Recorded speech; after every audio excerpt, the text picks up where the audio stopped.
దయ్యాలు వేదాలు వల్లించినట్లుగా ఉన్నది. ఆయన ఈ 4 సంవత్సరంలో 8 నెలల్లో ఏమి అభివృద్ధి చేశారు ముస్లింల కోరకని చెప్పి నేను ఎమ్మెల్సీ భరత్ గారిని అడుగుతున్నా. కనీసం ఒక 10 పైసల అభివృద్ధి అయినా ఎమ్మెల్సీ భరత్ గారు చేశారా? మరి ఎందుకు ఆయన ముస్లింల గురించి మాట్లాడుతున్నారు? ఈరోజు కుప్పం అభివృద్ధి జరిగిందంటే, ముస్లింలకు అభివృద్ధి జరిగిందంటే కేవలం ఒక్క నారా చంద్రబాబు నాయుడు గారితోనే.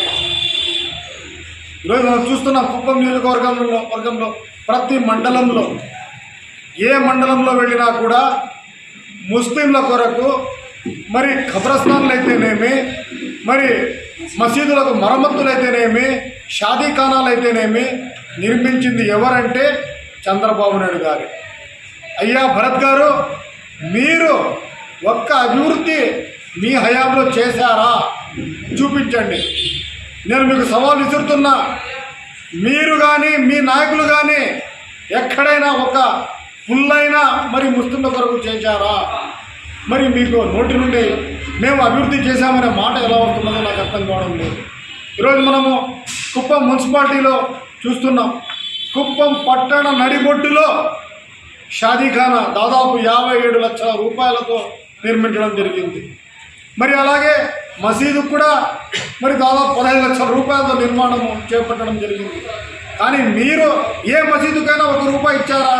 ఏ ఒక్క ఖబరస్థానా నిర్మించారా? ఏది కూడా మీరు చేయలేదు.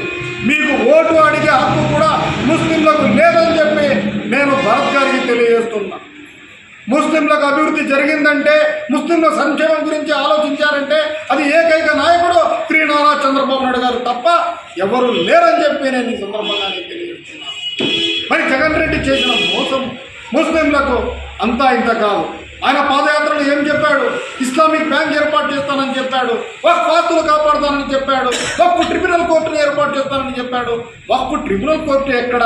మరి జగన్ రెడ్డి గారికి అడుగుతున్నా, అలాగే ఎమ్మెల్సీ భరత్ గారికి కూడా నేను అడుగుతున్నా. ఈరోజు వక్ఫ్ ఆస్తులు కూడా అన్ని అన్యాక్రాంతం అయ్యాయి. వైసీపీ గుండాల చేతుల్లో మరి వక్ఫ్ ఆస్తులన్నీ కూడా మరి వాడు కబ్జా చేయడం జరిగింది. నేర ప్రవృత్తి చూస్తే ఈరోజు ముస్లింల పైన జరిగిన దాడులు మరి ఏ రాష్ట్రంలో కూడా ఎక్కడా జరగలేదు. అది కేవలం జగన్ రెడ్డి పరిపాలనలో మాత్రమే జరగడం జరిగింది. మరి మీకు ఓటు అడిగే హక్కు ఉన్నదా అని చెప్పి నేను అడుగుతున్నా. ముస్లింలు అందరూ మీరు అనుకుంటున్నారు ముస్లింలు మా వెంట ఉన్నారని. ముస్లింలు మీ వెంట లేరు. మీ మాయమాటలకు మోసపోయారు ఒక్కసారి. ఇప్పుడు మీ మాయమాటలకు మోసపోయేదే లేదు. మేము చంద్రబాబు నాయుడు గారి వెంట ఉన్నామని చెప్పి ప్రతి ఒక్కరూ మరి ముక్త ఘట్టంతో తెలియపరుస్తున్నారు.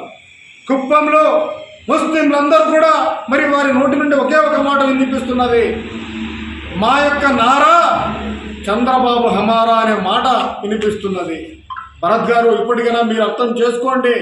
మీరు తట్టా బుట్టా సర్దుకొని మీరు మీ నాయకులందరూ ఖాళీ చేసుకోవాల్సిన పరిస్థితి కూడా ఏర్పడుతుంది కుప్పం నుండి అని చెప్పి నేను ఈ సందర్భంగా తెలియజేస్తున్నాను.